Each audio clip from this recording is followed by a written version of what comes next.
monte de los olivos, que está enfrente de Jerusalén, al oriente, y el monte de los olivos se partirá por en medio, hacia el oriente y hacia el occidente, haciendo un valle muy grande, y la mitad del monte se apartará hacia el norte y la otra mitad hacia el sur.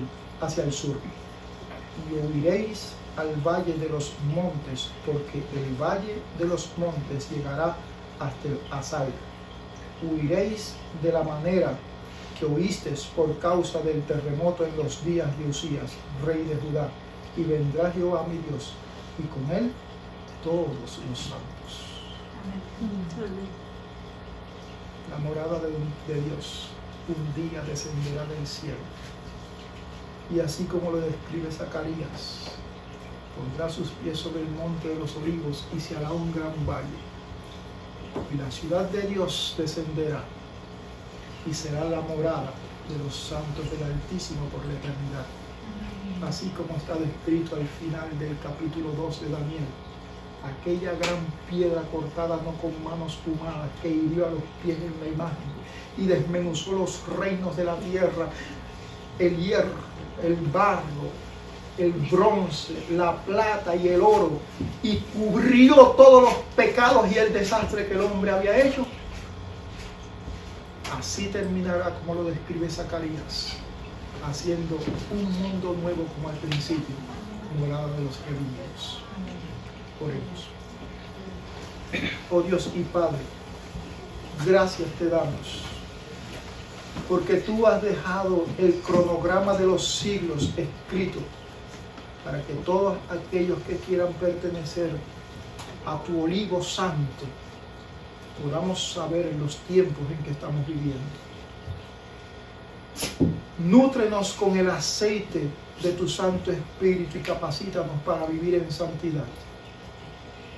Y también para compartir ese aceite santo con aquellos que no lo conocen. Ayúdanos a ser realmente testimonios vivos. Que nuestro sacerdocio real, nuestro sacerdocio santo, nuestro sacerdocio verídico, nuestro linaje santo pueda reflejarse en cada momento de nuestra vida. Que nuestra música, nuestros vestidos, nuestra comida, nuestra forma de vivir represente que pertenecemos a un linaje que testifica que tú vives en nuestras vidas. Llévanos con paz a nuestros hogares. Capacítanos en el tiempo que nos queda para que podamos vivir en esa gran ciudad que tienes para los redimidos. Úsanos en tu santo ministerio, te lo pedimos, no porque haya gloria alguna en nosotros, solo por los méritos gratuitos que en tu Hijo amado derramaste en la cruz del Calvario, al cual sea la honra y la gloria por los siglos de los siglos. Amén. Amén. Muy buenas tardes, queridos hermanos. Amén. Hoy vamos a continuar con la pequeña serie titulada La Iglesia Verdadera. Amén. Desde el primer tema quedó bien establecido que para encontrar la iglesia de verdadera hay que seguir el linaje de solamente dos fuentes que tenemos en la historia.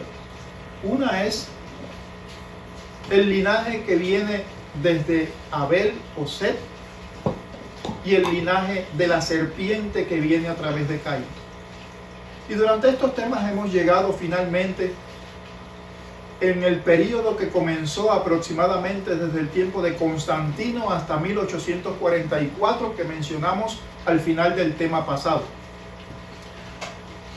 Pero quisiera rectificar un pasaje bíblico que en el tema anterior dije, y como tengo tantos textos en la memoria, quisiera rectificar por si alguien quiere verificar después. Cuando hablamos de la dieta original, como decíamos que el linaje de Dios demuestra su linaje cuando va al mercado a hacer sus compras. Recuerden que mencionamos eso en el tema pasado, y hice referencia que su bolso de compras debiera tener las características que dice el libro de Génesis capítulo 1, y yo dije versículo 20, Y quería rectificar eso, no es el versículo 20, sino el versículo 29. Allí está la dieta original. Así que quería hacer esa pequeña rectificación. Y también decíamos que la conducta del linaje de Dios tenía que distinguirse. Y hacíamos referencia a que un sacerdote, lo que nosotros conocemos como sacerdote, lo que públicamente hoy se le llama sacerdotes, provienen de una sola iglesia. Y yo preguntaba, ¿con qué regularidad los sacerdotes usan sus hábitos? Siempre. Y dice, todo el tiempo. Y yo decía, ¿cómo puede ser que los sacerdotes del linaje de la serpiente usan sus hábitos todo el tiempo? ¿Y cómo puedo yo encontrar a los sacerdotes del linaje divino? Y yo decía que si te paras en la puerta de un mercado no distingues los bolsos si son del linaje por lo que dice Génesis 1:29 o por lo que dice Levíticos 11. No podemos determinarlo. Si te paras en una tienda para ver qué tipo de ropa compran los del linaje, si son ropas sacerdotales, no podemos identificar.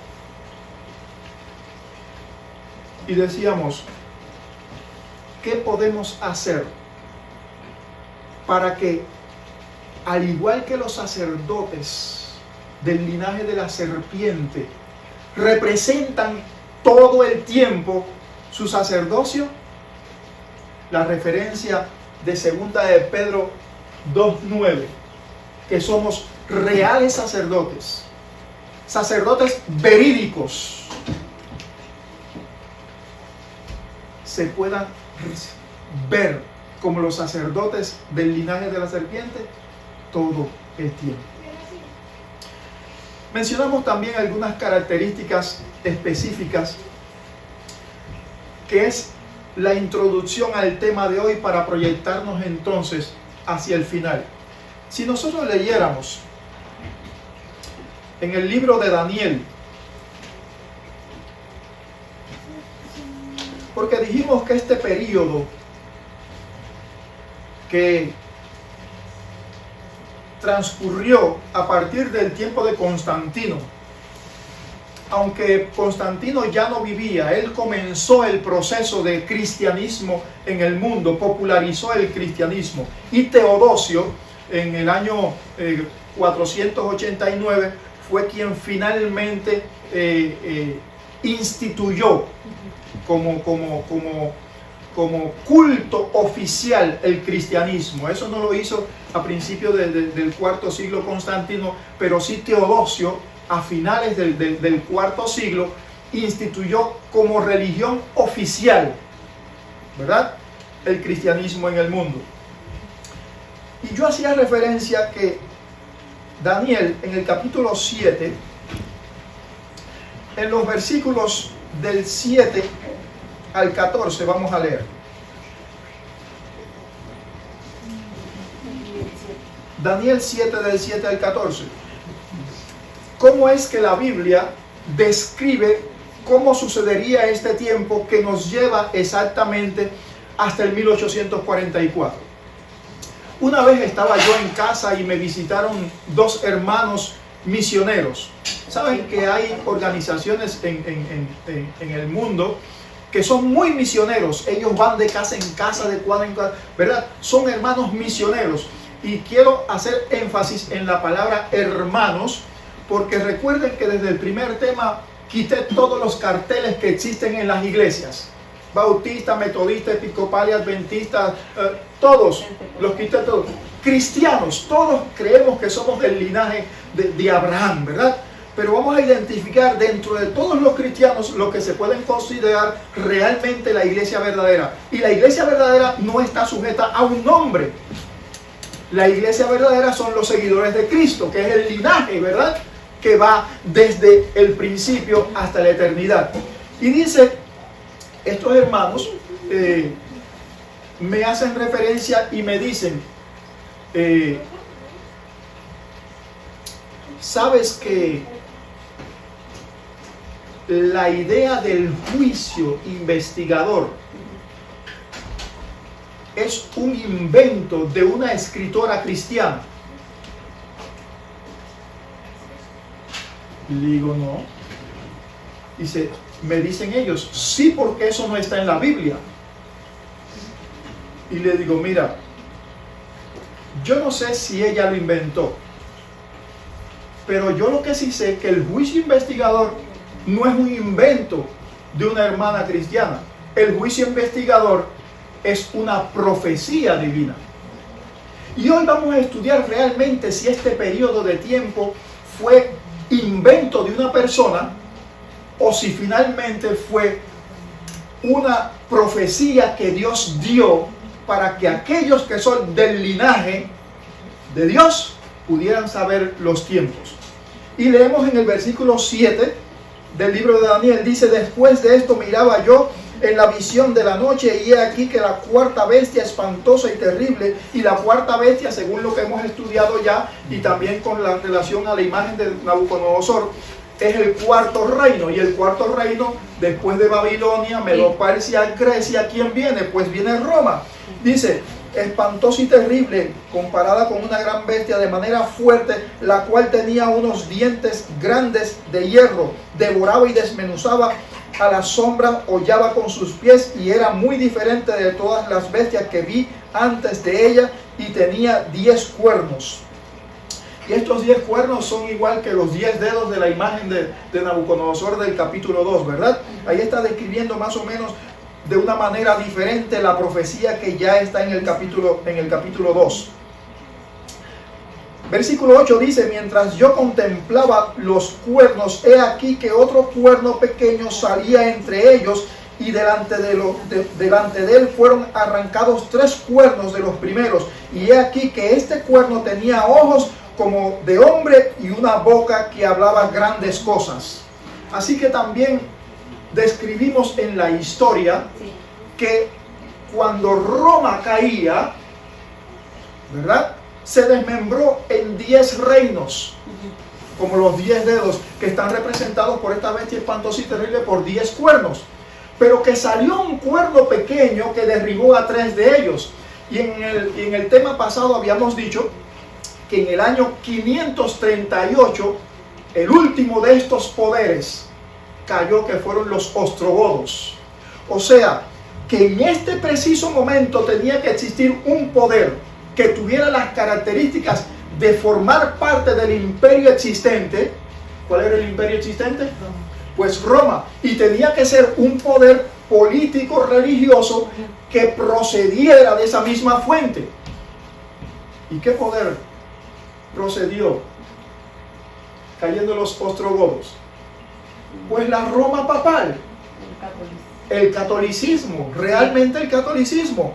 Así que este cuerno pequeño que describe aquí se refiere al poder político religioso que comenzó a organizarse como institución política religiosa a partir de que finalmente los ostrogodos, el tercer poder descrito aquí en el versículo 8 del capítulo 7, tenía ojos como de hombre y una boca que hablaba grandes cosas. Y dice el versículo 9, estuve mirando hasta que fueron puestos tronos, y se sentó un anciano de días, cuyo vestido era blanco como la nieve, y el pelo de su cabeza como lana limpia. Su trono llama de fuego, y las ruedas del mismo fuego ardiente. Dice que después de este periodo, ¿de cuál periodo? Cuando empieza la religión y el gobierno al mismo tiempo. Exactamente. Dice que estuve mirando hasta que fueron puestos tronos y se sentó el anciano de días. ¿Quién es el anciano de días? Dios. ¿Y dónde se sentó Dios? En su trono, en el cielo, ¿verdad? Cuyo vestido era blanco como la nieve y el pelo era como lana limpia. Dice el versículo 10, y un río, y comienza a describir. Sabemos que este periodo finalizó en 1798. Quizás una sola forma de describir no nos diga unos solos versículos no describa exactamente de que este periodo, de que cuando se siente el anciano de días, sea el juicio. Pero si nosotros nos vamos al versículo 23 del mismo capítulo, Daniel 27, 23, dice, dijo así la cuarta bestia, y vuelve a hacer referencia a lo que acabamos de leer, como para confirmar. Dijo así, la cuarta bestia será un cuarto reino en la tierra, el cual será diferente a todos los otros reinos. ¿Cuál era la diferencia de este reino? ¿Por qué era diferente? Porque no solamente era un poder político, sino también un poder religioso. Unía el poder político con el poder religioso. Y lo especifica el versículo 23. Dijo así, la cuarta bestia será un cuarto reino en la tierra, el cual será diferente a todos los otros reinos. Y a toda la tierra devorará, trillará y despedazará. ¿Cómo sucedió eso? Toda la historia, enciclopedias, Google, buscador de historia, arqueología, demuestra las grandes cruzadas, ¿verdad? Dice, despedazará. Los habitantes de la tierra quedaron despedazados. Y dice, y los 10 cuernos significan que de aquel reino se levantará 10 reyes, y tras ellos se levantará otro, el cual será diferente de los primeros, y a 3 reyes derribará. Hace énfasis ahora, hablando de reyes, de poderes políticos. ¿Quiénes fueron los que derribó? Los eulos, los vándalos y los ostrogodos, los últimos que terminó en el 538, el último poder para fundarse este mismo poder, el cuerno pequeño.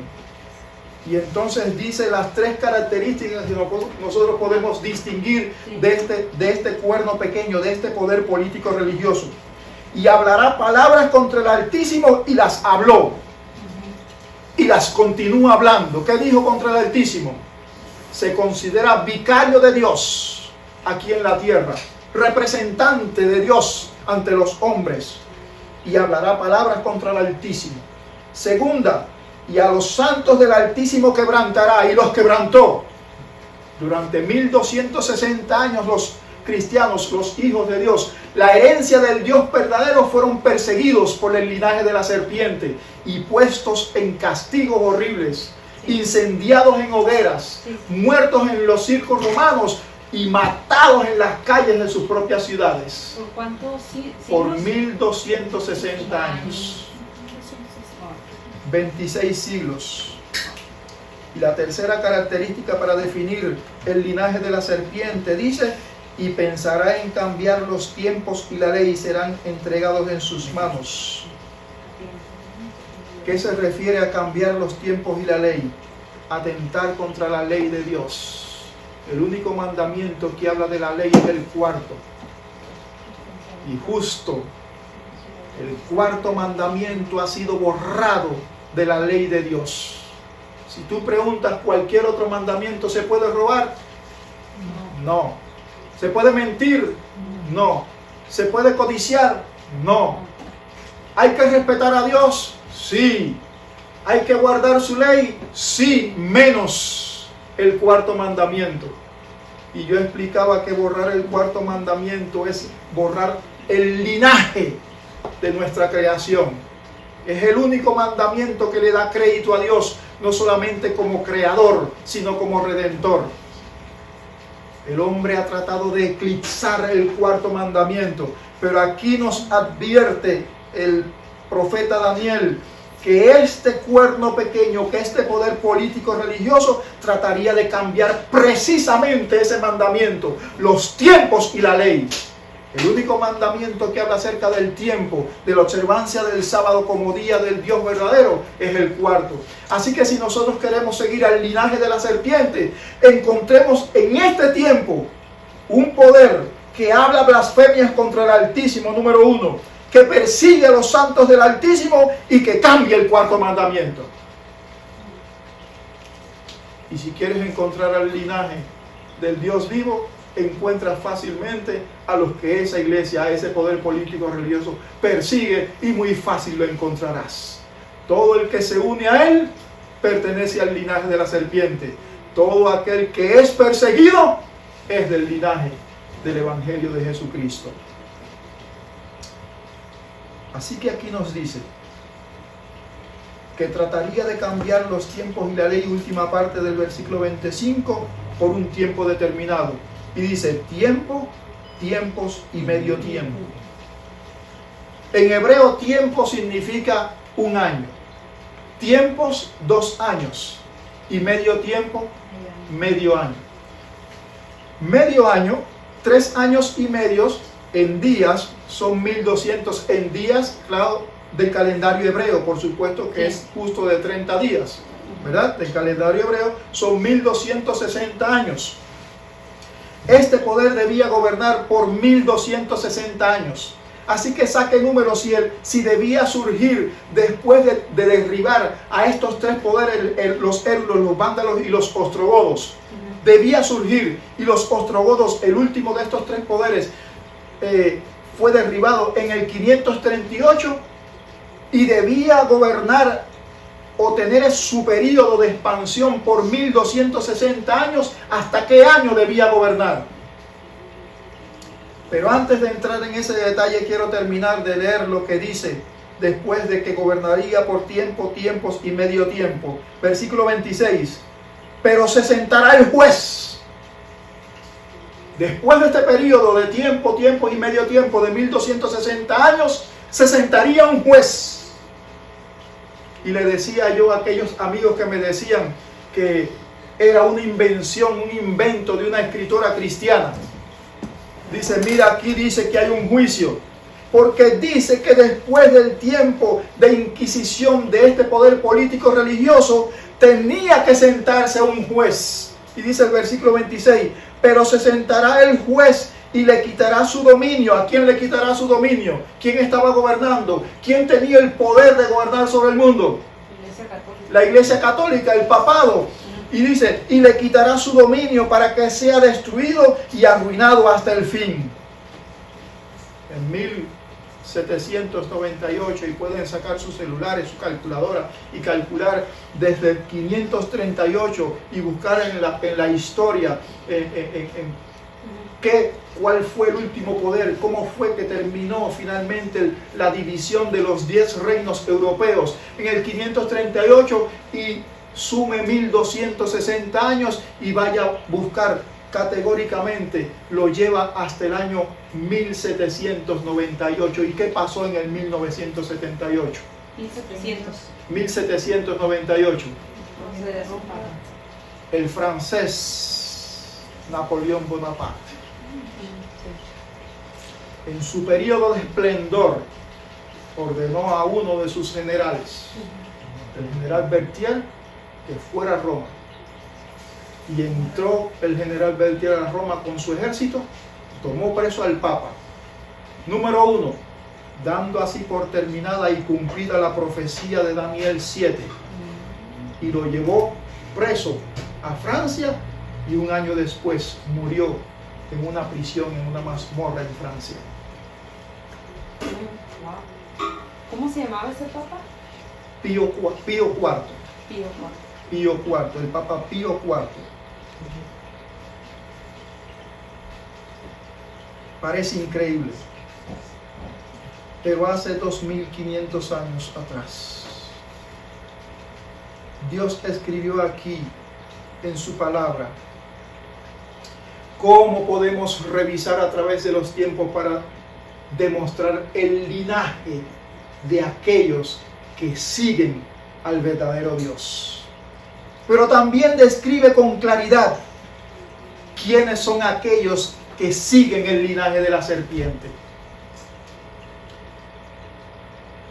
Sigo diciendo, o repito, mejor dicho, el versículo 26, pero se sentará el juez y le quitará su dominio para que sea destruido y arruinado hasta el fin. Y hago énfasis hasta el fin, porque en este periodo de 1844, cuando termina el periodo de los 2300 días, se suponía que Cristo vendría a la tierra. ¿Por qué se suponía? Lo vamos a leer en el capítulo 8. Pero termino la descripción de la visión que vio el profeta Daniel para este tiempo. Y el reino y el dominio y la majestad de los reinos debajo de todo el cielo se han dado al pueblo de los santos del Altísimo, cuyo reino es reino eterno, y todos los dominios les servirán y obedecerán. Aquí fue el fin de sus palabras, de las palabras del ángel.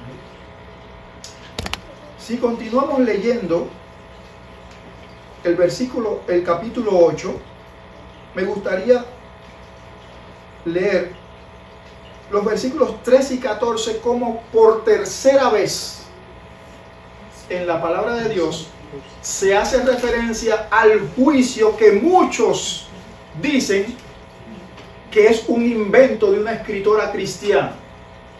Así que vemos que en los versículos del 7 al 14 hace una primera referencia a este periodo, que el anciano de días, ¿verdad?, llegó e interrumpió el periodo con un evento determinado. ¿Qué evento era ese? En los versículos, a partir del versículo 23, nos dice que fue como un juicio, ¿verdad? Y ahora en el capítulo 8, versículos 13 y 14, nos dice: entonces oí a un santo que hablaba y a otro de los santos preguntó a aquel que hablaba: ¿hasta cuándo durará la visión del continuo sacrificio y de la prevaricación asoladora entregado en el santuario y el ejército para ser pisoteado? O sea, ¿hasta cuándo durará este desastre, este periodo que había dicho de tiempo y medio tiempo? Dice, ¿hasta cuándo durará? Y entonces el versículo 14 dice: y él dijo, hasta 2300 tardes y mañanas, y el santuario será purificado. Los 2300 tardes y mañanas que dice aquí Apocalipsis, Daniel 8:14, nos llevan hasta el año 1844. Pero cuando el movimiento millerista, ¿quiénes son los milleristas? Los que seguían a Miller. ¿Pero por qué seguían a Miller? 1844, alrededor de esa fecha, a partir de 1800, empezó un movimiento llamado millerista. ¿Quién era Miller? ¿Y qué es lo que hablaba Miller? Miller, leyendo el capítulo 7 de Daniel, leyó aquí, especialmente en el capítulo 8, que hasta 2300 tardes y mañanas y el santuario sería purificado. ¿Qué pasa? Que él buscó lo que decía los decretos que dicen en Esdras, y en Esdras nos da la fecha histórica en que Artajerjes dio el decreto para construir y reedificar a Jerusalén. Y en el capítulo 9, versículo 25, le dice: desde la salida de la orden, capítulo 9, versículo 25, para restaurar a eso, edificar a Jerusalén hasta el Mesías príncipe. Y esa fecha se tomará como inicio de este periodo de los 2300 días. Y eso fue en el año 457 antes de Cristo. Y dice 7 semanas y 62 semanas, 70 semanas para el pueblo de Israel, 7 semanas y 62 semanas. Y al final de las 62 semanas, a mitad de la semana, se le pondrá fin a la vida del Mesías, y no por sí, y así sucesivamente, y describe el inicio de estos 2300 tardes y mañanas. Gracias.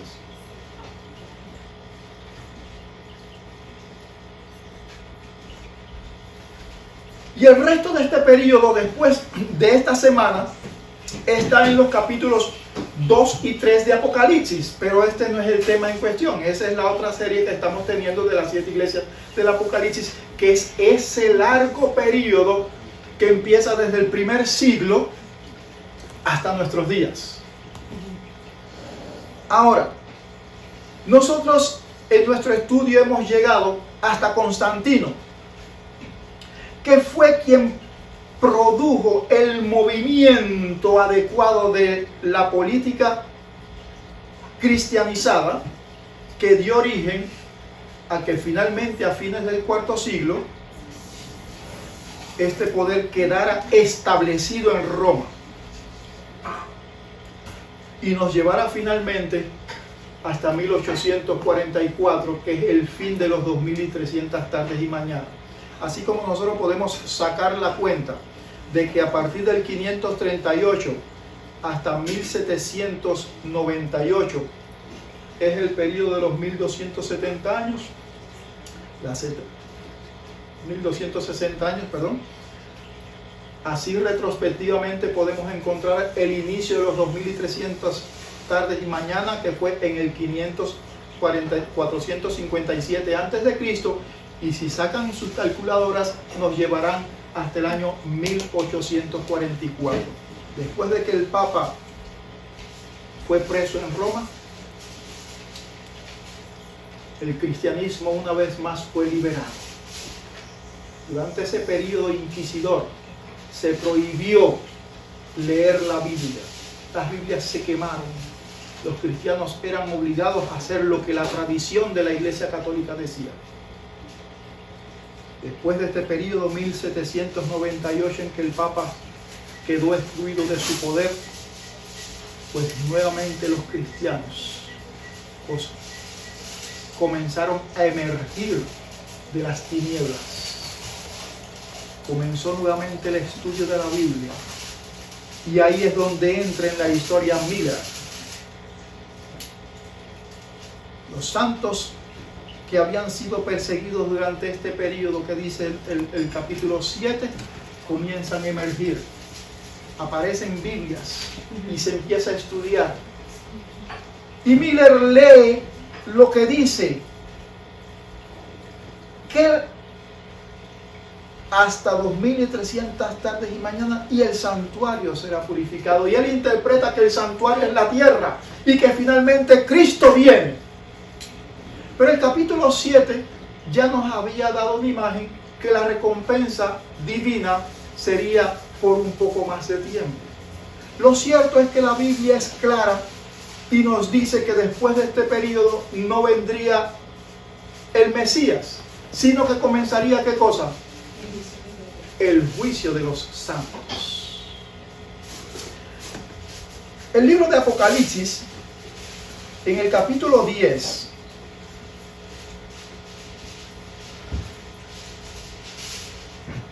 capítulo 10, versículo 10, nos dice así, un texto que leímos al final del tema pasado, y dice: entonces tomé el librito de la mano del ángel y lo comí, que era dulce en mi boca como la miel, pero cuando lo hube comido, amargó mi vientre. El movimiento milerista fue un movimiento compuesto por cristianos de prácticamente todas las religiones, todas las sectas, todas las iglesias, metodistas, episcopales, se reunieron para pregonar el mensaje de que Cristo venía en octubre, el 22 de octubre de 1844. Y eso fue un pregón tremendo. Y todos ese día, el 22 de octubre, muchos habían vendido sus casas, habían vendido sus haciendas, la habían dedicado para la proclamación del Evangelio y estaban esperando. Y llegó la medianoche. Y llegó la medianoche. Y llegó la medianoche. ¿Y qué pasó? Cristo no. Pero resulta ser que el apóstol Juan, al final del primer siglo, al final del primer siglo de la era cristiana, advirtió para que cuando estuviéramos más a fondo nos diéramos cuenta de que no era un chasco, sino que había una verdad más profunda detrás de todo este misterio. Dios sabía todo lo que iba a suceder. Y para que la imagen, el linaje santo divino no se desilusionara, no se desintegrara, describió por el profeta Juan y dijo: no se preocupen, cuando se coman el librito será dulce. ¿Y qué significaba el librito? Cristo viene, los periódicos lo decían, las emisoras, todo el mundo, Cristo viene. Muchas personas se convirtieron a este movimiento milerista, pero Cristo no vino. Pero dice aquí, el versículo 10 final: pero cuando lo hube comido, amargó mi vientre. ¡Qué gran chasco! Versículo 11: y él me dijo: es necesario que profetices otra vez sobre muchos pueblos, naciones, lenguas y reyes. Mi pregunta es, ¿el versículo 11 debe suceder antes del versículo 10 o posterior al versículo 10? Posterior. Aquí está categorizando cuál es la responsabilidad posterior después del que el librito amargó el vientre. Hay una responsabilidad. ¿Cuál es la responsabilidad según el versículo 11? Otra vez, que profetices otra vez. Que profetices otra vez sobre muchos pueblos, naciones, lenguas y reyes. Mi pregunta es, ¿profetices qué?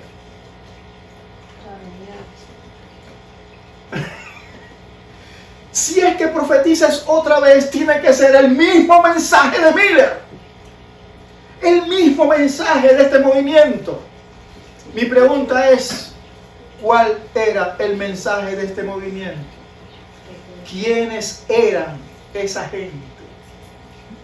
Era la representación de las iglesias cristianas de esa época.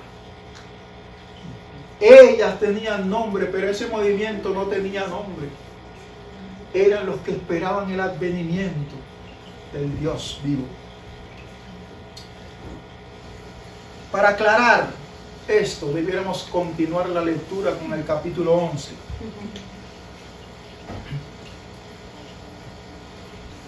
Dice el capítulo 11: entonces me fue dada una caña semejante a una vara de medir, y se me dijo: levántate y mide el templo de Dios y el altar y a los que adoran en él. Pero el patio que está fuera del templo, déjalo aparte y no lo midas, porque ha sido entregado a los gentiles y ellos hollarán la ciudad santa 42 meses. Si nosotros sacamos la cuenta, 3 años y medio son 42 meses. Aquí está haciendo referencia al mismo periodo de la Inquisición, los 1260 años que dice Daniel 7. Sí. ¿Verdad? 42 meses son 3 años y medio. Y dice: no midas el atrio, porque ese será hollado, pisoteado. Pero fíjense que dice que será pisoteado. ¿Quién? El atrio. Y hay muchos teólogos que concuerdan que el atrio es la tierra.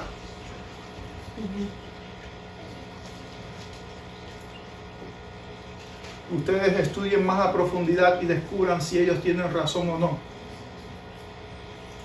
Y mi pregunta es: ¿fue hollada la tierra, los moradores, los de la simiente de Dios, los del linaje santo, fueron pisoteados por este tiempo? Pero hay un linaje. Por los 42 meses. Por los 42 meses. Y continúo con el versículo 3 y dice: y daré a mis 2 testigos que profeticen por 1260 días. vestidos de silicio. Y el capítulo 3 confirma el periodo que dice el capítulo 2 y el que dice el versículo 2 y el capítulo 7 de Daniel. ¿Por qué tiempo dice el versículo 3? Por 1260 días, vestido de silicio. ¿Qué es silicio? Saco y ceniza, Oh. vestidos Como de humillación. como de humillación, como Exacto, de una como- costumbre. Como de esos de Yarey, ¿no? Como de- Ahora escuchen bien lo que dice, tejidos. que es muy importante para entender el resto del tema. Estos testigos son los dos olivos y los dos candeleros que están en pie delante de Dios de la tierra, delante del Dios de la tierra. Quiere decir que es esencial ahora lo que dice el versículo 4 del capítulo 11 para ver quiénes son hoy el pueblo de Dios, el linaje santo. Y aquí el versículo 4 del capítulo 11 los describe como dos olivos. Ahora, ¿cómo podemos entender esto? ¿Quiénes son los dos olivos? Y leo nuevamente el versículo 4. Estos testigos son los dos olivos y los dos candeleros que están en pie delante del Dios de la tierra.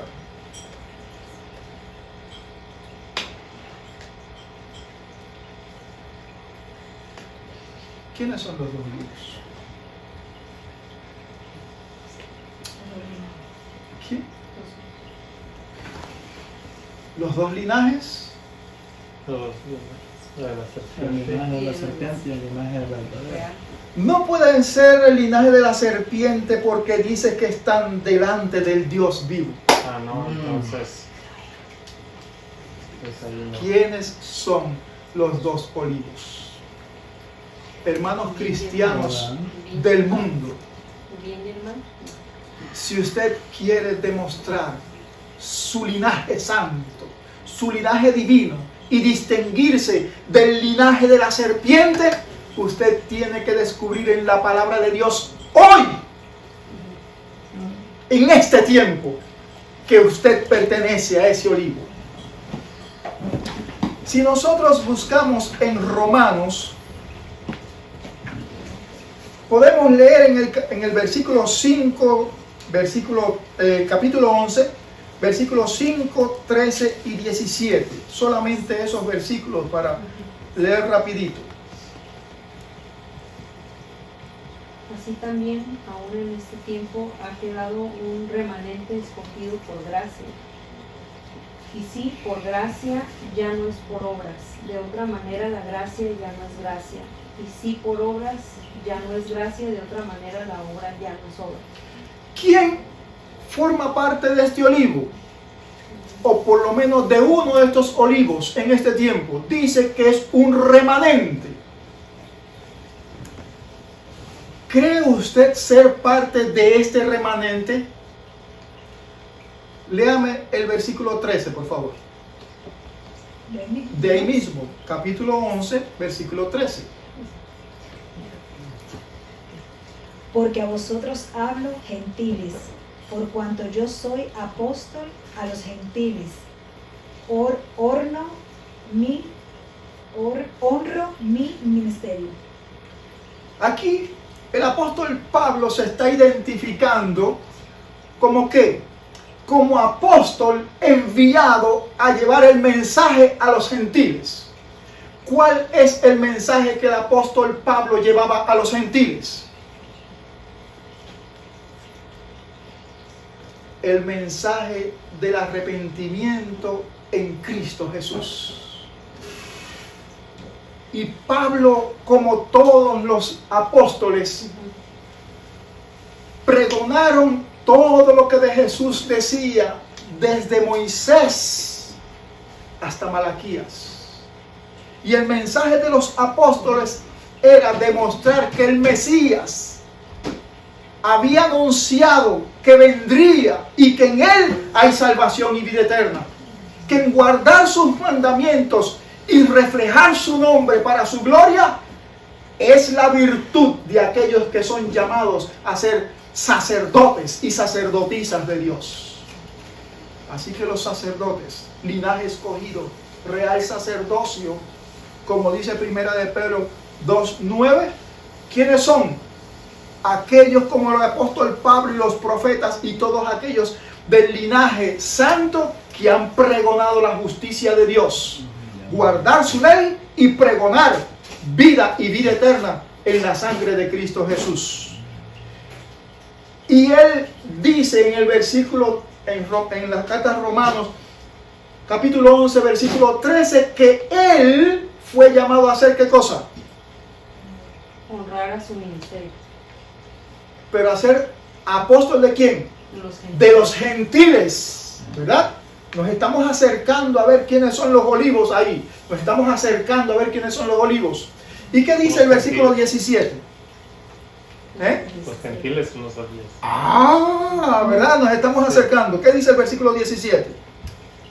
Pues si alguna de las ramas fueron desgajadas y tú siendo olivo silvestre has sido injertado en lugar de ellas.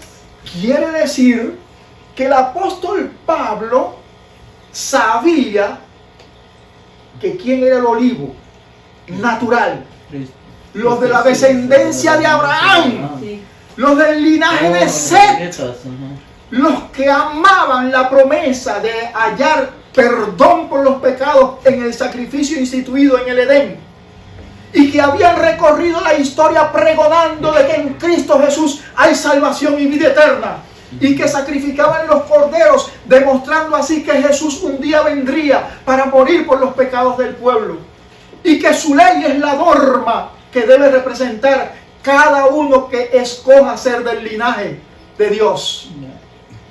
Y a través de la historia, desde Abel hasta Abraham, todos fueron patriarcas que pudieron evidenciar en sus vidas, que daban testimonio de que en la sangre de Cristo había salvación y vida eterna.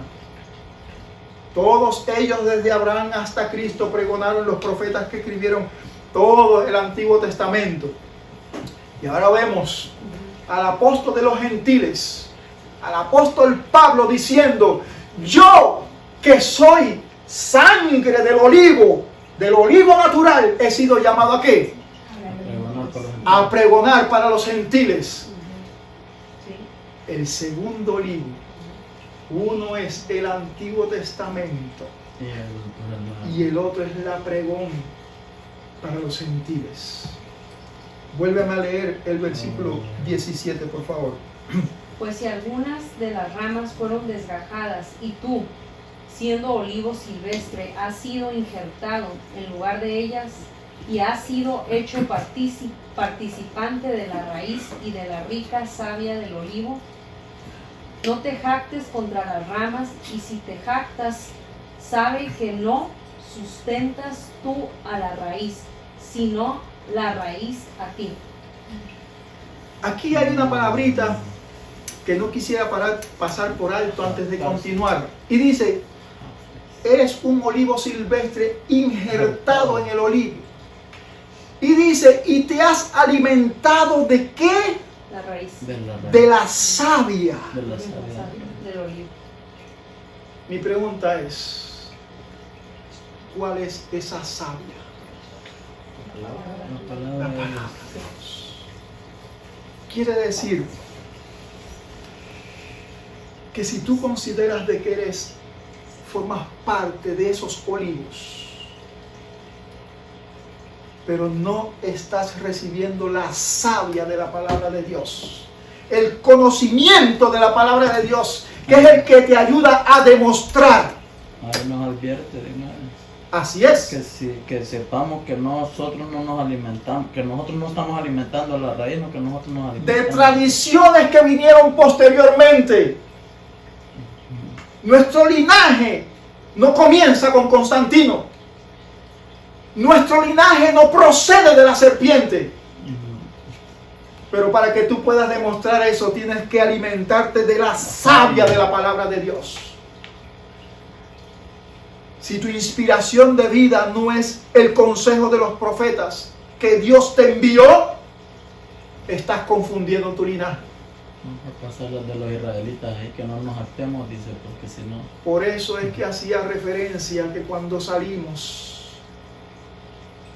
sin nuestros hábitos como los sacerdotes que tienen el linaje de la serpiente, cuando salimos sin nuestros hábitos, estamos confundiendo al mundo.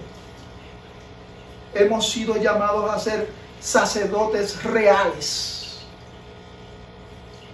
El sacerdote debe vestir sus hábitos todo el tiempo. Todo el tiempo. Y esto es un llamado a tomar nuestros hábitos de manera permanente. Pero la verdad es que el tema todavía no ha acabado. Como todavía el tiempo no ha acabado. Me gustaría que ya que ustedes descubrieron quiénes son los del olivo, vayamos al libro de Zacarías. Libro de Zacarías. Zacarías capítulo 4.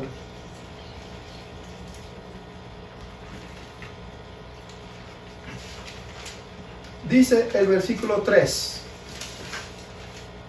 Y junto a él 2 olivos, el uno a la derecha del depósito y el otro a su izquierda. Dice el versículo 11. Hablé más y le dije, ¿qué significan estos 2 olivos a la derecha del candelabro y a su izquierda? Miren lo que dice a partir del versículo 12. Hablé aún de nuevo y dije, ¿qué significan las 2 ramas de olivos que por medio de sus tubos de oro vierten de sí aceite como oro? ¿Qué salía de los tubos? Oro, aceite como oro. Aceite como oro. Y mi pregunta es, ¿cuál es la simbología espiritual del aceite? El Espíritu Santo. El Espíritu Santo. A través del cual hablaron los profetas. El aceite, el agua. Quiere decir que por la boca, por el tubo salía de aquellos del linaje del olivo que está representado en el candelabro, ¿sale qué cosa? La palabra de Dios, la instrucción del Espíritu. Y mi pregunta es, ¿cuál es la base fundamental de la predicación del Espíritu? Teme a Dios y guarda sus mandamientos. Amén. Y pregunto, ¿es que hay otra? Desde el Edén hasta hoy retumba la misma inspiración. Teme a Dios y guarda sus mandamientos. Amén. Teme a Dios y guarda sus mandamientos. Y todo aquel que no destile el fluido del aceite brillante, transparente, reluciente como oro, que viene de la palabra de Dios, está confundiendo su linaje. Teme a Dios y guarda sus mandamientos, sin excepción de ninguno. Y me respondió diciendo, ¿no sabes qué es esto? Y dije, Señor mío, no. Y él dijo, estos son los 2 ungidos que están delante del Señor de toda la tierra.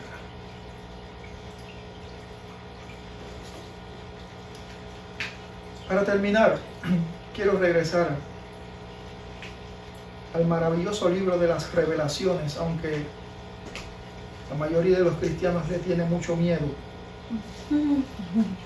Y quiero leer promesas maravillosas de este libro que se le tiene tanto miedo. Y dice, bienaventurado el que lee Y los que oyen las palabras de esta profecía y guardan las cosas en ellas escritas, porque el tiempo está como Cerca.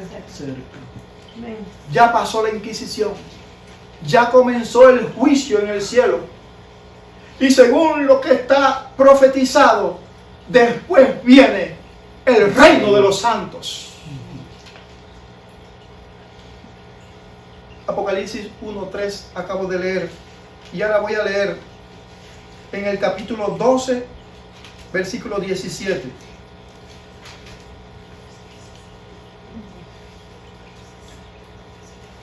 Y dice así: entonces el dragón se llenó de ira contra la mujer y se fue a hacer guerra contra el resto de la descendencia de ella. Si tú quieres encontrar el linaje de hoy en día sobre la tierra, aquí tienes la receta. Los que guardan los mandamientos de Dios y tienen el testimonio de Jesucristo. Amén.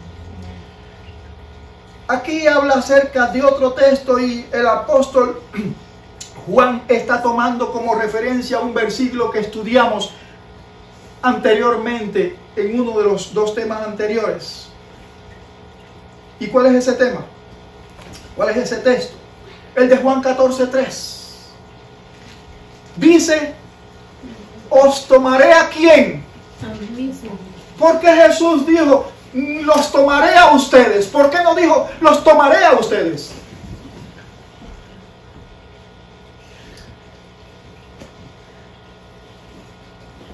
Dice: os tomaré a mí mismo, porque Él solo va a tomar a los que guarden su palabra y sean como Él. A los que su sacerdocio sea un sacerdocio de hábito común, permanente. Por eso dice aquí: a los que guardan mis mandamientos de Dios y tienen el testimonio. ¿Qué es el testimonio? Alguien que cuando salga de su trabajo dice: ese es Jesús.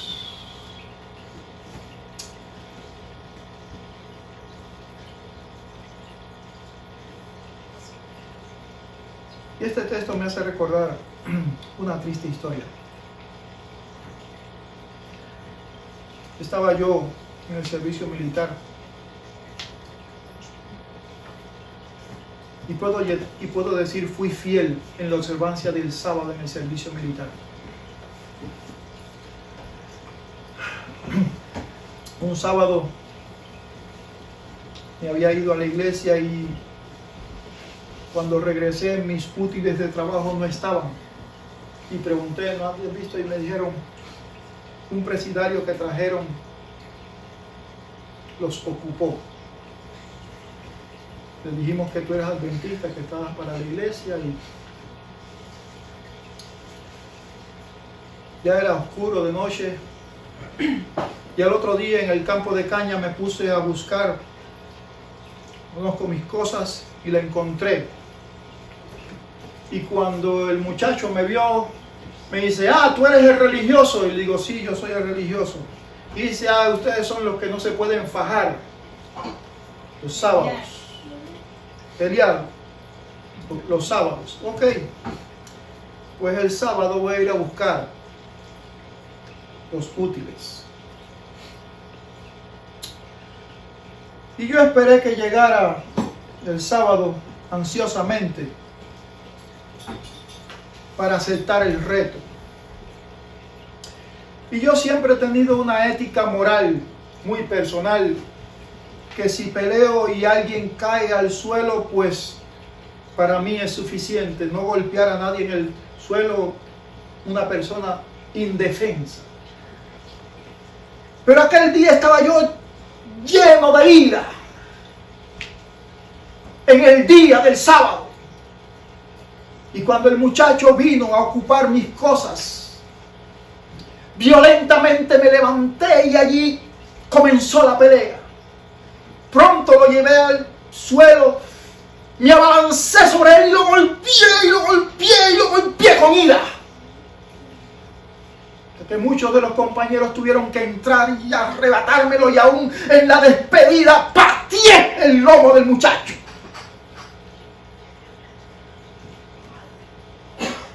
No creo que esa era una forma de dar testimonio del linaje que pretendía enseñar. Quizás fui llamado a esa hora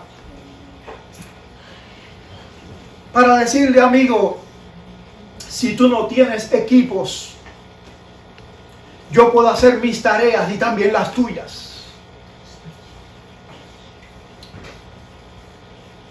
Pero muchas veces distorsionamos el verdadero evangelio del linaje que pretendemos defender. Seguramente Cristo no hubiera hecho lo que yo hice.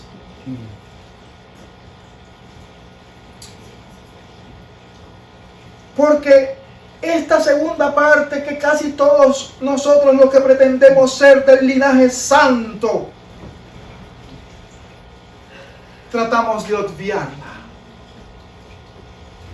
Pero aquí lo dice, hermanos, no es solamente pretender guardar los mandamientos, sino ser semejantes a Él.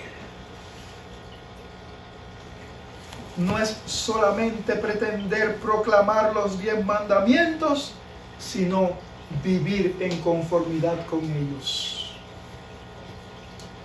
Y quiero leer otro texto más. Apocalipsis 14, 12.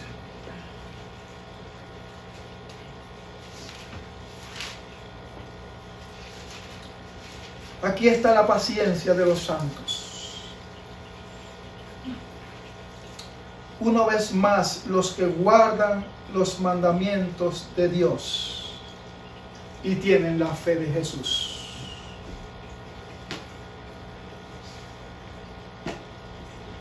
El reino de los cielos está pronto a venir.